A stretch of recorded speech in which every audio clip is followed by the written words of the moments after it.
Confusion ఏం లేదు కదా మనకి. కన్ఫ్యూజన్ ఏం లేదు. ఒక విషయం చెప్తానండి.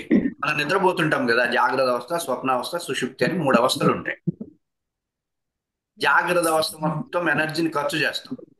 స్వప్నావస్థలో మనకి కుండలిని, నేను చెప్పింది చెప్పండి, కుండలిని, కుండలిని, కుండలిని, కుండలిని, yes, ఎరుక, ఎరుక, ఎరుక, సుషుమ్న. ఉందా? సుషుప్త. సుషుమ్న సుషుమ్న. సుషుమ్న సుషుమ్న అంటే ఒక నాడి, ఒక ఒక వ్యవస్థ. సుషుమ్న అనేది ఒక వ్యవస్థ. ఈ మూడే మన లైఫ్ అన్నమాట.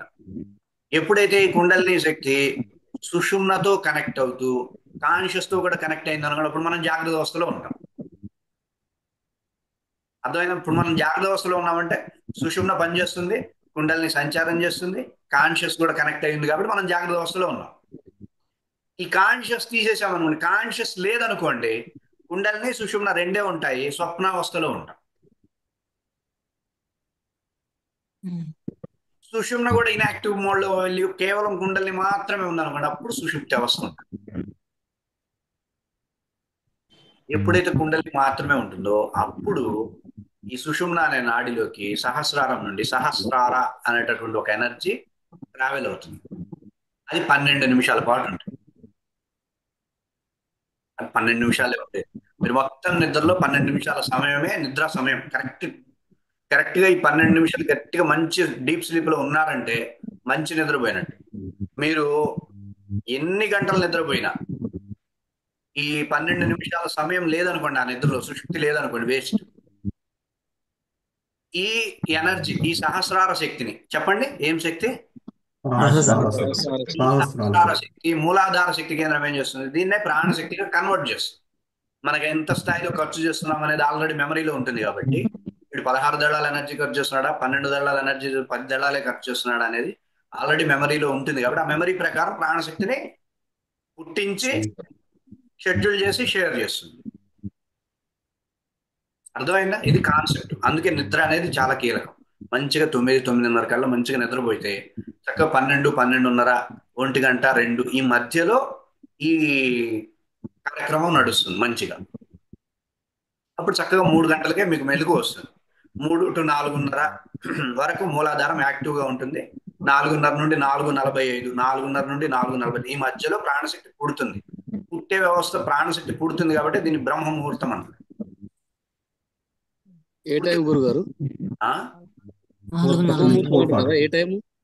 4:30 నుండి 4:45 ఈ మధ్యలో ఉండే సమయాన్నే బ్రహ్మ ముహూర్తం అంటారు. బ్రహ్మ ముహూర్తం అది 4:30 స్వామిని విలేపేది అప్పుడే సుప్రభాతం. అప్పుడు ఆ టైంలో మనం కూడా నిద్రపోతున్నామంటే ఏం ప్రయోజనం లేదు. ఎవరైతే 4:30కి లేచి 4:45 వరకు బిఎండి బ్రహ్మ ముహూర్త ధ్యానం చేస్తారో వాళ్ళు ఆ రోజంతా ఆనందంగా ఉంటారు. చెప్పనా? బ్రహ్మ అప్పుడు ముహూర్త మెడిటేషన్ లో ధ్యానం ఉండాలన్నా గురువు గారు? అమ్మా? ఆ టైంలో మెడిటేషన్ లో ఉండాలనా లేకపోతే ఊరికే ఉండాలనా?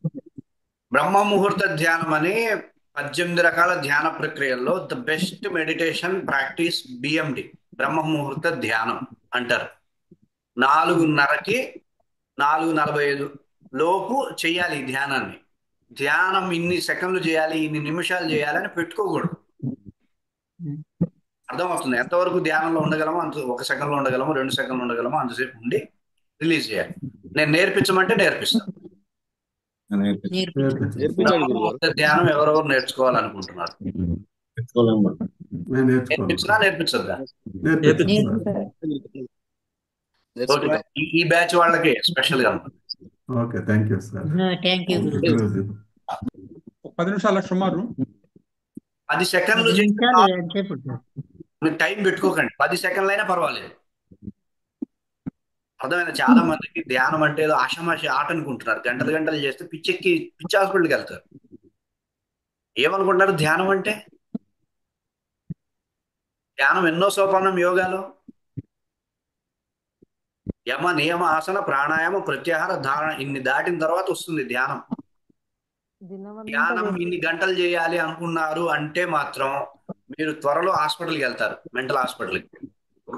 డాక్టర్లకు కూడా అర్థం కాని వ్యవస్థకి వెళ్ళిపోతాం మనం. అర్థమవుతుందండి? ధ్యానం ఈజ్ టూ డేంజరస్. సాధనల్లో టూ డేంజరస్ థింగ్ ధ్యానమే. ఎవరని చెప్పారు ఇది? ఏదో విడిగా ధ్యానం చేసేస్తామంటే హాస్పిటల్కి వెళ్ళిపోతారు, ఏం తెలియదు, డాక్టర్ కూడా అర్థం కాదు, ఏ ఉన్మాద స్థితిలోకి వెళ్ళిపోతాడు. మన సెక్యూరిటీ ఇవన్నీ సాధనలన్నీ చాలా సెక్యూర్ గా చేయాలండి. క్రియాయోగం కానీ ఇవన్నీ సాధనలు.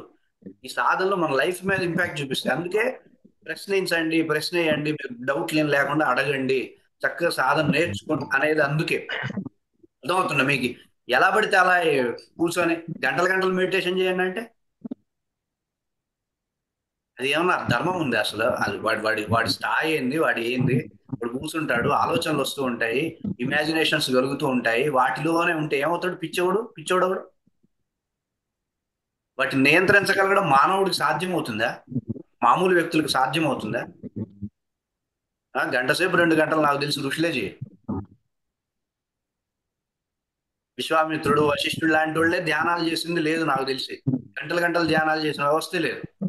మనం ఏందో గంటలు చేయాలనే ప్రచారం వచ్చేసింది. గంటలు ధ్యానం చేయాలి, 10 నిమిషాలు చేయాలి, పావు గంట చేయాలి అనేది పెట్టుకోకండి. నేను ఇంతసేపు తినాలి అని పెట్టుకుంటే ఎంత తప్పు? ఇంతసేపు తినాలని ఎవడని టైం పెట్టుకుంటాడా? ఇంతసేపు శ్వాస తీసుకోవాలని టైం పెట్టుకుంటారా? ఇంతసేపు నిద్రపోవాలని టైం పెట్టుకుంటారా? మనకి నిద్ర ఎంత, శరీరానికి ఎంత కావాలో అంత తీసుకోవాలంతే. వీటికి టైం పెట్టుకోకూడదు, వాటికి తగ్గట్టుగా మనం వెళ్ళాలి, అవి మనకి తగ్గట్టుగా ఉండదు. మీరు ఎప్పుడు కూడా ధ్యానంలో గుర్తుపెట్టుకోండి. మనం సెక్యూర్ కావాలండి బాబు, మన మీద కుటుంబాలు ఆధారపడి ఉన్నాయి. అది కరెక్టే గురువు గారు. ఎలా పడితే అలా వెళ్తాము అంటే మనకి ఎవరికి అర్థం కాదు. ధ్యానం is a too dangerous practice. Meditation is not ఏదో సింపుల్ ప్రాక్టీస్ అని పొరపాటును కూడా అనుకోకండి. అర్థమైందండి? అర్థమైందా? డేంజరస్. ధ్యానం is too dangerous. PMD is best చేసుకుంటే చాలు. ఓకేనా గురువు గారు? ఈ క్రియాయోగానికి ఆధ్యాత్మికతకు ఏదైనా దగ్గర సంబంధం ఉందా? ఎట్లా, ఏ విధంగా? ఇప్పుడు అందరం ఆధ్యాత్మికంగానే వెళ్తున్నాం కదా, బయట దాని మీద ఆధారపడకుండా ఎనర్జీ లెవెల్లో, ఎనర్జీ దగ్గరకు వచ్చి, శక్తి దగ్గరకు వచ్చి ఎవరైతే సాధనలు చేస్తారో వాళ్ళందరూ ఆధ్యాత్మిక సాధన చేస్తున్నట్టే, ఆధ్యాత్మికంగా ఉన్నట్టే. ఆధ్యాత్మికం అంటే శక్తి.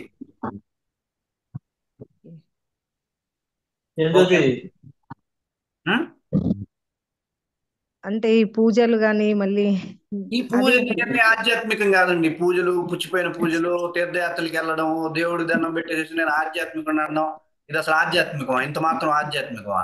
మీరు పూజ చేయరు, అన్నవాడిని కూర్చోబెట్టి, బ్రాహ్మణుని కూర్చోబెట్టి పూజ చేయిస్తారు, మీరు మమ అనుకుంటారు. అది పూజ? అది భక్తి?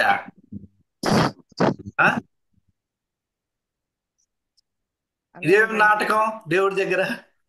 వాడినవాడిని పురోహితుని కూర్చోబెట్టి వాడికి సంభావనలు ఇచ్చి మీరు పక్కన కూర్చొని మమ అనుకుంటే అది పూజ చేయడమా? షోడశోపచార పూజ మీరే 4 మంత్రాలు, శ్లోకాలు నోట్లో పెట్టుకుని చక్కగా దేవుడు మన కూర్చొని అమ్మలాగానో నాన్నలాగానో ఆ మూర్తిని భావిస్తూ ప్రశాంతంగా కూర్చొని ఓం కేశవాయ స్వాహ, ఓం నారాయణ స్వాహ, ఓం అని నామాలు చెప్పుకొని చక్కగా దండం పెట్టేసేసుకొని గంటలు ఓ ఆ విగ్రహం అప్పటికప్పుడే ప్రత్యక్షం అవ్వాలి అనే దీక్షలాగా కాకుండా 10 నిమిషాలు చేసేస్తే దాన్నే పూజ అంట. అర్థమవుతుంది? 10 నిమిషాలు దేవుడి దగ్గర కూర్చుంటాం అంతే, తండ్రి కాబట్టి. గంటలా మేము గంట సేపు చేస్తే కానీ మాకు పూజ చేసినట్టు ఉండదంటే అది వ్యసనం అంటారు దాన్ని. నాకు 4 సిగరెట్లు తాగితే కానీ ఉండదు అన్నట్టే ఇది కూడా సేమ్. సాధన అనేది చాలా స్మార్ట్ గా ఉంటుంది. మొద్దులాగా, ఏదో బలవంతం లాగా, ఏదో మొండితనం లాగా పెట్టకూడదు. చాలా సుకుమారంగా ఉంటుంది సాధన అనేది. అర్థమవుతుందండి? దాన్ని ఆమూలాగ్రం అర్థం చేసుకొని చక్కగా సాధన చేస్తే నిర్దిష్టమైనటువంటి ఫలితాలు కలుగుతాయి. మనం ఎలాంటి ఫలితాలు రావాలనుకుంటే అలాంటి ఫలితాలు తెప్పించగలుగుతాం. అర్థమైందా? చాలా సెన్సిటివ్ సాధన అనేది, చాలా సెన్సిటివ్ ఉంటుంది. ఆధ్యాత్మికత అనేది చాలా సెన్సిటివ్ కదా. ఆధ్యాత్మికం అనేది చాలా సెన్సిటివ్. అందుకే ప్రశ్న చేయాలి, విచారణ చేయాలి, ఎక్కువ ప్రశ్నించాలి. మనం ప్రతిదీ ఎందుకు ఎందుకు చేయాలి, ఏమిటి, దీనివల్ల ఏం లాభం వస్తుంది, నేను ఎన్నిసార్లు చేయాలి, నాకు ఎట్లా ఉపయోగపడుతుంది, ఇట్లా మిమ్మల్ని మీరు ప్రశ్నించుకుంటే, నన్ను ప్రశ్నిస్తూ ఉంటే మనం మనకు కావాల్సినటువంటి అంశాలు మనం తీసుకోగలుగుతాం. అర్థమైందా? సో ఇది మూలాధార ముద్ర చక్కగా పెట్టుకుంటాం, 4 సార్లు ఉచ్చరిస్తాం. ఈవినింగ్ టైం ప్రాక్టీస్ సెషన్ పెట్టుకుందామా వద్దా? పెట్టుకుందామండి. సార్ పెట్టుకుందాం. ప్రాక్టీస్ సెషన్, ఓన్లీ ప్రాక్టీస్ చేయిస్తాం. ఓకేనా? ఓకే. మీకు ఇంకేమైనా క్లారిటీ కావాల్సింది ఏమైనా ఉంటే చక్కగా, మీరు మొహమాటం లేదు, ఈరోజు కొంచెం ఎక్కువ లేట్ తీసుకున్నా, మొదటి క్లాస్ కాబట్టి మనం ఇంకా రేపటి నుండి సీరియస్ గా చెప్పుకుంటూ వెళ్తాము. మీకు ఏం అర్థం కాకపోయినా నాకు ఫోన్ కూడా చేయండి. ఓకేనా? ఇదే జూమ్ లింక్ కి రోజు జాయిన్ కావచ్చండి? ఇదే జూమ్ లింక్ 18 రోజులు చక్కగా. ఓకేనా? ఈ 6 రోజులు ప్రాక్టీస్ సెషన్స్ నడుస్తాయి. నెక్స్ట్ 6 days మైండ్ తో జరిగే క్రియా యోగా సెషన్స్, గ్రూప్ సెషన్స్ నడుస్తాయి. తర్వాత మొత్తం లా ఆఫ్ అట్రాక్షన్ ఉంటుంది, గైడెడ్ సెషన్స్ ఉంటాయి. ఓకేనా? నేను ఎవ్రీబడిని పర్సనల్ గానే ట్రీట్ చేస్తూ వెళ్తా. మీకు అందుకే పర్సనల్ సెషన్ కూడా తీసుకుందాం. ఓకేనా? ఓకేనండి. ఈవినింగ్ ఎన్ని గంటలకు సార్? అట్లుంటుందండి. ఇప్పుడు మీరు చెప్పారు కదా, ఈ ధ్యానం 345 కి ఆ ధ్యానం చేస్తే దాని ప్రభావం ఎలా ఉంటుందండి డేలో? 45 కాదు, 4:30కి. సరే 4:30. దాని ప్రభావం ఎలా ఉంటుందంటే ఆ రోజంతా మీకు అనుకూలంగా ఉంటుంది, చాలా హ్యాపీగా ఉంటుంది. అంటే బిఎండి బెస్ట్ మెడిటేషన్. దీనివల్ల ఏ సైడ్ ఎఫెక్ట్స్ ఉండవు. మీకు క్లారిటీ వచ్చేస్తుంది, ప్రతి అంశాల్లోనూ క్లారిటీగా వెళ్తారు, చాలా స్మార్ట్గా వెళ్తారు. పిల్లలకు కూడా చెప్పండి, పిల్లలకు కూడా చేయమని చెప్పండి. ఓకేనా? గురూజీ ఈవినింగ్ 6 ఈవినింగ్ 6కి మళ్ళీ మనం ప్రాక్టీస్ పెట్టుకుందాం. మొత్తం 6 ఎనర్జీ సెంటర్స్ ప్రాక్టీస్ చేయిస్తాం మీకు. ఓకేనా? ఓకే గురూజీ. అందరికీ ధన్యవాదాలు. Thank you. ఓం తత్ సత్.